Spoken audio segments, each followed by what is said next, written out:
G'day everyone, Daz here. Apologies if the sound and the audio isn't as crystal clear and as crisp as it has been in the past. I am pretty crook. This is the best I've been for about 36 hours now. So I thought I'd get the video out. I need to stick to the timeline anyway. We're in the last day of Feb as this is being recorded. So let's get into it. These are my power rankings for February of 2022. It's not top 8, it's top 6, so the top third of the competition, which means there are going to be a lot of fan bases annoyed. But just remember, this is all opinionated. And of course, if you disagree, comment below, stake your case, and let's have a chat. This is what the channel is for. Good, honest footy conversation. This is all about watching more, seeing more, reading more, experiencing more, putting thoughts together, and then we can go from there. So here are my top 6 teams at the end of February 2022 in order. Let's go. Good mark by Cox. Cox throws it onto the left. One last roll of the dice for the Eagles! Leo Barry, you star! Alright, number 6. This was literally a top-up between the youngsters and the old mob coming back for more.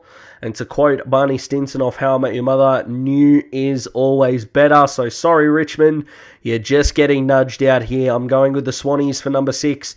I do think that their centre-half back is a worry. The McCartans are both... Well, Tom is a fantastic player, and hopefully Paddy gets a really good run at it. But I do worry about the Monsters kind of taking them down. I also worry about the SCG, this young, beautiful users for the Swans. It's not that good being that congested style on the SCG, so that'll be an interesting one to watch.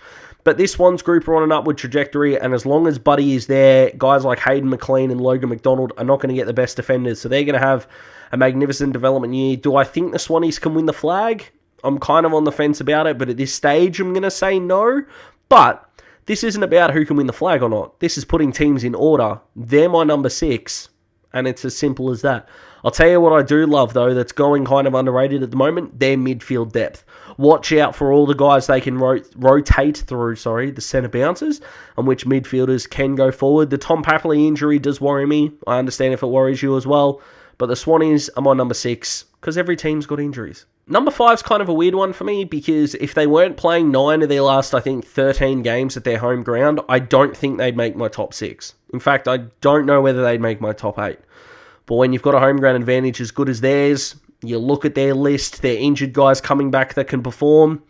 Until they fall off the cliff, it's hard to predict if they will or not. So Geelong are my number 5, which does not sit well with me at all. I hope people know as a Hawthorn fan, but this isn't a Hawthorn fan channel. This is a footy channel. You got to be realistic about these things. Hawkins is a star, durable.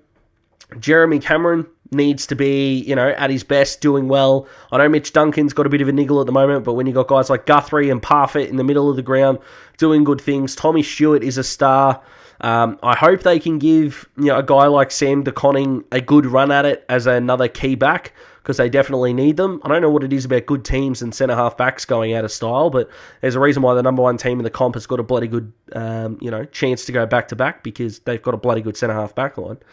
But the Cats, they need to drop off the cliff before I say they're officially not a good team anymore. So it's up to them. Speaking of teams that struggle on the centre-half back line, the Western Bulldogs are my number 4. Now, granted, Hawthorn in 2012 were the last team to lose a grand final and be back the next year. The Dogs have got as good a chance as any, I understand that, but there are too many question marks around the Doggies that really are starting to get on my nerves. All the Jamari Ugle-Hagan talk is kind of stupid, because they're just let the kid play. God, I'd hate to be a number 1 draft pick in this league or any sports league. It's ridiculous. Just let the kid develop. But when your options at centre-half back are Tim O'Brien, Zane Cordy, and Ryan Gardner, that is the weak spot on the ground. It just is. And these guys are better at centre-half back in the AFL than I ever will be. So this isn't and the guy at the pub going, I could do better than those blokes. I absolutely can't. So it's not, a personal attack or anything like that. But that is the weakness. I also think the ruck is a huge weakness. I think if they had faith in Tim English, they would have re-signed him last year and traded Jordan Sweet. I just think that's what they would have done. It's maybe what they should have done, but it's probably on Tim to go, I can be a top ruckman in the competition. I don't understand all this Freo and West Coast are going to chase him for 800 grand stuff. He's got to show us first, and if he shows us enough, He's going to stay at the Dogs. So that's my Tim English rant. But the Dogs midfield is awesome. Aaron Norton is a star. Kick it to space, and he'll jump on whoever's head needs to be. Cody Wayman is a young gun, regardless of what you think of the umpire baiting. Blame the umpires, don't blame Cody.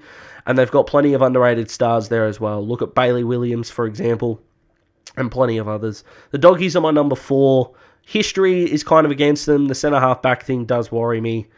But, 2 to 4 can be interchangeable, but the Doggies are my 4.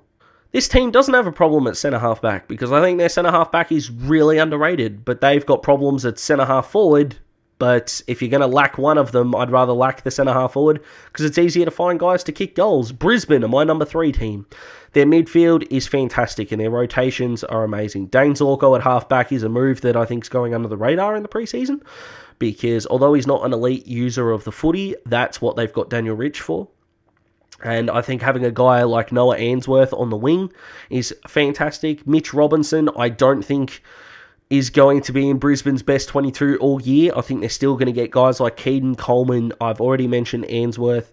Darcy Wilmot, I think, will come into the team at some stages. But that is a fantastic problem to have. Mitch is a heart and soul player, and so he should be. He's been awesome at Brisbane. He really has.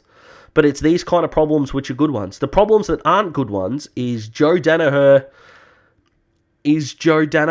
with all due respect. Eric Hitwood's coming off an ACL, who I don't have a lot of faith in. So, Daniel McStay is not a number 1 forward. He's a very effective number 2 in that sort of system. He'd be a very good number 3. But Charlie Cameron's their most damaging forward, which is a problem. Not because it's Charlie, but because he's a forward pocket. Forward pockets rarely work out as the best teams. Find me any of the last 10 premiership teams and tell me that the forward pockets were the best players. They just won't.